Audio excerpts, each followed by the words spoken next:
Hi friends, welcome to Indian recipes Tamil. நம்ம இன்றைக்கி சுவையான ஜவ்வரிசி பாயாசம் ரெசிபி பண்ண போகிறோம். ஜவ்வரிசி பாயாசம் எல்லாருக்கும் தெரிஞ்சது தானே, அதில் என்ன ஸ்பெஷல் அப்படின்னு யோசிப்பீங்க. ஃப்ரெண்ட்ஸ், நம்ம ஜவ்வரிசி பாயாசம் செய்கிறோன்னா ஃபஸ்ட்டு ஊற வைப்போம். அதுக்கப்புறம் அதை கடாயில் வச்சு நல்லா வேக வைப்போம். அதுக்கப்புறம் நம்ம பாயாசம் செய்ய ஆரம்பிப்போம். இது ரொம்ப லென்த்தியான ப்ராசஸாக இருக்கும். இது செய்கிறதுக்கும் ரொம்ப லேட் ஆகும். ஆனால் ஜவ்வரிசி பாயாசத்துடைய ஃபேன்ஸ் நிறைய பேர் இருப்பீங்க, ரொம்ப ரொம்ப பிடிக்கும்னு சொல்கிறவங்க இருப்பீங்க. ஆனால் இதை நம்ம சட்டுன்னு சாப்பிடணும்னு ஆசைப்படும் போது இதனுடைய லென்த்தியான ப்ராசஸ் நினச்சி வேண்டான்னு நினச்சிருவோம். ஆனால் ஃப்ரெண்ட்ஸ், இன்றைக்கி நம்ம ஜஸ்ட் ஒரு 15 நிமிஷத்தில் ஈஸியாக இன்ஸ்டண்ட்டாக எப்படி இந்த ஜவ்வரிசி பாயாசம் செய்கிறதுன்னு தான் பார்க்க போகிறோம். ஆமாம் ஃப்ரெண்ட்ஸ், இன்றைக்கி நம்ம செய்ய போகிற பாயாசம் ஜஸ்ட் ஒரு 15 மினிட்ஸில் பண்ணி முடிச்சிடலாம். அது மட்டும் இல்லை, இதுவரை நீங்கள் டேஸ்ட் பண்ணாத அளவுக்கு சுவையாகவும் இருக்கும். இப்போ வாங்க இந்த ரெசிபி எப்படி செய்கிறதுன்னு வீடியோக்குள்ளே போய் பார்க்கலாம். வீடியோக்குள்ளே போகிறதுக்கு முன்னாடி இன்றைக்கான 2 பெஸ்ட் கமெண்ட்ஸ் பார்த்துடலாம். ஃபஸ்ட்டு கமெண்ட் யாஷினி அப்படின்ற சிஸ்டர் எழுதியிருக்காங்க. நம்ம முட்டை ஃப்ரைட் ரைஸ் அப்லோட் பண்ணியிருந்தோம்ல, அதில் கமெண்ட் பண்ணியிருக்காங்க. ஹலோ அக்கா, நான் யாஷினி, நான் 12th படிக்கிறேன். நான் இந்த ரெசிபி ட்ரை பண்ணேன், சூப்பராக வந்துச்சு. இப்போ டெய்லி நான் ஸ்கூல் விட்டு வந்ததும் இதை பண்ணி சாப்பிட்றேன். என்னோடய ஃபேவரட் ஆயிடுச்சு. தேங்க்ஸ் அக்கா அப்படின்னு எழுதியிருக்கீங்க. ரொம்ப ரொம்ப நன்றி சிஸ்டர் உங்களுக்கு. 2வது கமெண்ட் மலர்விழி எம் அப்படின்ற சிஸ்டர் எழுதியிருக்காங்க. நம்ம முள்ளு முறுக்கு ரெசிபி அப்லோட் பண்ணியிருந்தோம்ல, அதில் கமெண்ட் பண்ணியிருக்காங்க. அக்கா, try it today, it comes well. செம்ம டேஸ்ட்டாக இருக்குது. My kids enjoy your recipe.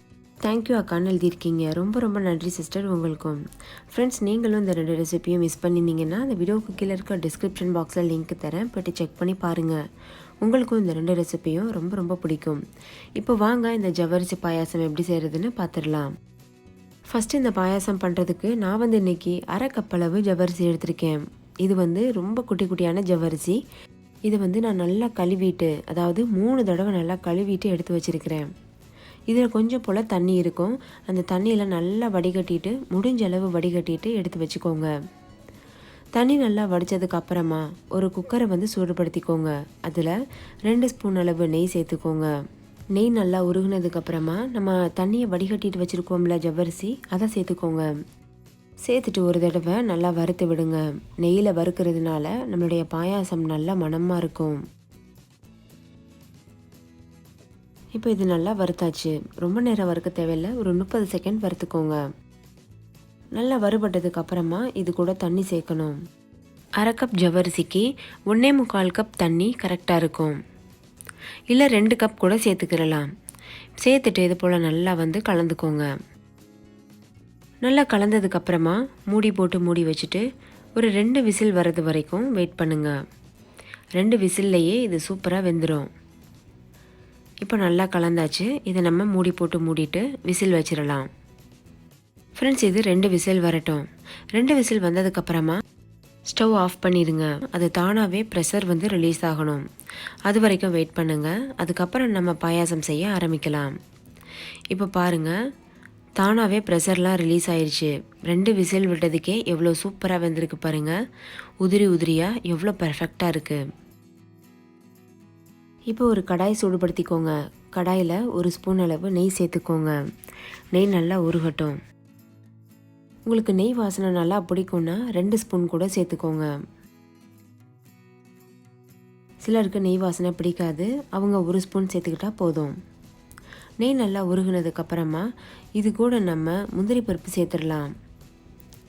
கடைசியாக முந்திரி பருப்பெல்லாம் தாளித்து கொட்டுறதுக்கு பதிலாக முன்னாடியே இது போல் தாளிச்சிட்டோன்னா வேலை ரொம்ப சிம்பிளாகும். இப்போ இதை லோ ஃப்ளேமில் வச்சு நல்லா வறுத்துக்கோங்க. உங்களுக்கு எவ்வளோ முந்திரி பருப்பு வேணுமோ அந்தளவு சேர்த்துக்கிறலாம். நான் இன்றைக்கி 1 கைப்பிடி அளவு சேர்த்துருக்கேன். அதுக்கப்புறமா உலர் திராட்சை சேர்த்துக்கோங்க, அதாவது கிஸ்மிஸ் பழம். நான் இன்றைக்கி கருப்பு கிஸ்மிஸ் சேர்த்துருக்கேன். வெள்ளை கலர் இருந்தால் அது கூட நீங்கள் சேர்த்துக்கிறலாம். கருப்பு கிஸ்மிஸ் குழந்தைங்களுக்கு ரொம்ப ரொம்ப நல்லது. இப்போ இதை நல்லா வறுத்து விட்டுக்கோங்க. லோ ஃப்ளேம்லேயே வச்சு வறுக்கணும், இல்லைன்னா கரைஞ்சி போயிடும். இப்போ நல்லா வறுபட்டுருச்சு. இந்த கிஸ்மிஸ்லாம் நல்லா உப்பி வந்திருக்கு பார்த்தீங்கல்ல, இப்போ கரெக்டாக இருக்குது. இந்த டைமில் நம்ம ஏற்கனவே வேக வச்சு வச்சுருக்கிற ஜவ்வரிசிகளை சேர்த்துடணும். பாருங்கள், இந்த மாதிரி இந்த நெய்யில் சேர்க்கும்போது அந்த நெய்யோடு நல்லா மிங்கிளாகி இன்னும் நல்லா உதிரி உதிரியாக ஆகும். ஒன்றோட ஒன்று ஒட்டாமல் தனித்தனியாக இருக்கும். இப்போ இது போல் நல்லா கலந்து விடுங்க. இப்போ இது கூட 1 டம்ளர் அளவு பால் சேர்க்கணும். பால் நல்லா கெட்டியான பாலாக சேருங்க. ஒரே சமயத்தில் 1 டம்ளர் பாலையும் சேர்த்துடாமல் கொஞ்சம் கொஞ்சமாக சேர்த்து கலந்து விடுங்க. அப்படி ஒரே டைமில் சேர்த்துட்டிங்கன்னா ஜவ்வரிசிகள் ஒன்றோட ஒன்று ஒட்டிக்கிறதுக்கு வாய்ப்பு இருக்குது. இப்போ கொஞ்சம் பால் நம்ம சேர்த்துருக்கோம். இப்போ இது நல்லா கலந்து விட்டுறலாம். நல்லா மிக்ஸ் ஆயிடுச்சு. இப்போ மீதம் இருக்க பாலையும் சேர்த்துட்டு ஒரு தடவை நல்லா கலந்து விட்டுருங்க. நம்மளுடைய ஜவ்வரிசிகள் ஏற்கனவே நல்லா வெந்துட்டதுனால இப்போ ரொம்ப நேரம் வேக வைக்கணும்னு அவசியம் கிடையாது. ஜஸ்ட் ஒரு 3 நிமிஷம் இந்த பாலில் வெந்தால் போதும். நல்லா மிக்ஸ் பண்ணதுக்கப்புறமா இது கூட ஒரு 1/2 கப் அளவு சர்க்கரை சேர்த்துக்கோங்க. உங்களுக்கு ஸ்வீட்னஸ் ரொம்ப பிடிக்கும்னா நீங்கள் 1 கப் அளவு கூட சேர்த்துக்கிறலாம். 1/2 கப் அப்படின்றது ரொம்ப மைல்டான சர்க்கரை அளவு. இப்போ இது போல் நல்லா கலந்துட்டு சர்க்கரை நல்லா கரையிறது வரைக்கும் வெயிட் பண்ணுங்கள். சர்க்கரை நல்லா கரைஞ்சதுக்கப்புறமா கடைசியாக ஏலக்காய் தூள் சேர்த்துக்கோங்க.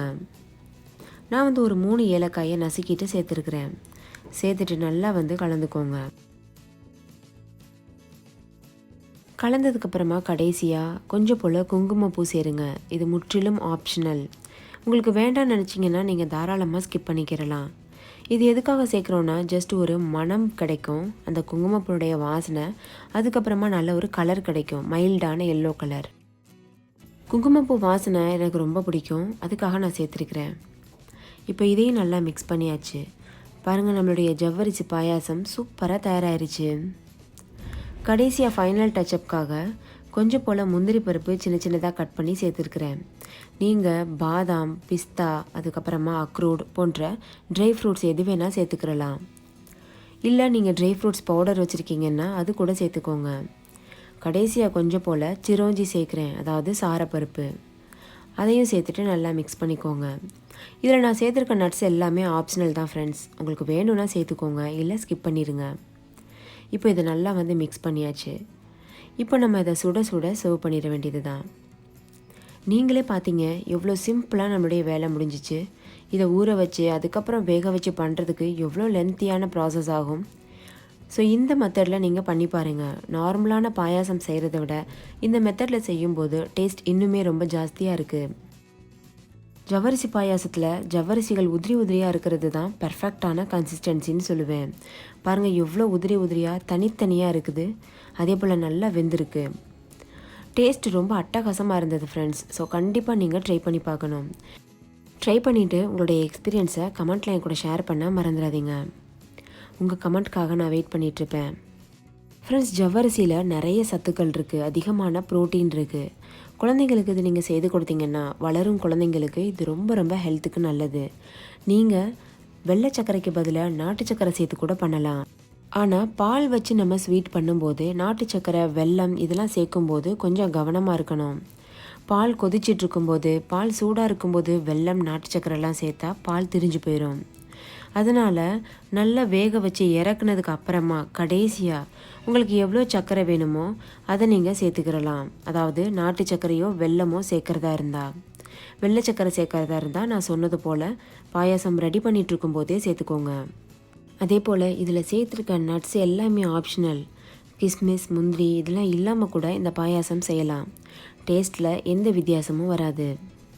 ஃப்ரெண்ட்ஸ், கடைசியாக நம்ம பாயாசம் இறக்குனதுக்கப்புறமா 1 ஸ்பூன் அளவு தேங்காய் துருவல் சேர்த்திங்கன்னா இன்னுமே ரொம்ப டேஸ்ட்டாக இருக்கும். ஸோ அதையும் ட்ரை பண்ணி பாருங்கள். ஸோ ஃப்ரெண்ட்ஸ், கண்டிப்பாக ட்ரை பண்ணுங்கள். ட்ரை பண்ணிவிட்டு உங்களுக்கு ஏதாவது டவுட் இருந்ததுன்னா கமெண்ட்டில் கேளுங்க, நான் கண்டிப்பாக ரிப்ளை பண்ணுவேன். உங்களுக்கு வேறு ஏதாவது ரெசிபீஸ் வேணும்னாலும் நீங்கள் கமெண்ட்டில் சொல்லலாம், நான் அதையும் ட்ரை பண்ணி அப்லோட் பண்ணுவேன். இன்னும் நிறைய பாயாசம் வெரைட்டிஸ் நான் அப்லோட் பண்ணுறதா இருக்கேன். ஸோ நம்மளுடைய சேனலை தொடர்ந்து வாட்ச் பண்ணுங்கள். இந்த ரெசிபி உங்களுக்கு ரொம்ப பிடிச்சிருக்குன்னு நம்புகிறேன். பிடிச்சிருந்தால் லைக் பண்ணுங்கள், உங்கள் ஃப்ரெண்ட்ஸ் கூட நிறைய ஷேர் பண்ணுங்கள். ஸோ அவங்களும் பார்த்து பயன்பெறுவாங்க. நீங்கள் வீடியோவை லைக் பண்ணுறதுனால எனக்கு மேலும் மேலும் உங்களுடைய என்கரேஜ் கிடைக்கிற மாதிரி இருக்கும். ஸோ நிறைய வீடியோ அப்லோட் பண்ணுறதுக்கு எனக்கு ஒரு பூஸ்ட்டாக அது இருக்கும். ஸோ கண்டிப்பாக லைக் பண்ண மறந்துடாதீங்க. சேனலை சப்ஸ்கிரைப் செய்யாத நண்பர்கள் நம்ம சேனல் இந்தியன் ரெசிபீஸ் தமிழை இந்த வீடியோவுக்கு கீழே இருக்க ரெட் கலர் சப்ஸ்கிரைப் பட்டனை கிளிக் பண்ணி சப்ஸ்கிரைப் பண்ணுங்கள். பக்கத்துலேயே பெல் சிம்பிள் இருக்கும், அதையும் கிளிக் பண்ணுங்கள். அப்போ ஆல்னு ஒரு ஆப்ஷன் காமிக்கும், அதையும் கிளிக் பண்ணுங்கள். அப்படி கிளிக் பண்ணிங்கன்னா நான் தினம் தினம் அப்லோட் பண்ணுற புது புது வீடியோஸ் உங்களுடைய மொபைலுக்கு உடனுக்குடனே வந்து சேரும். ஓகே ஃப்ரெண்ட்ஸ், தேங்க்யூ, பாய்.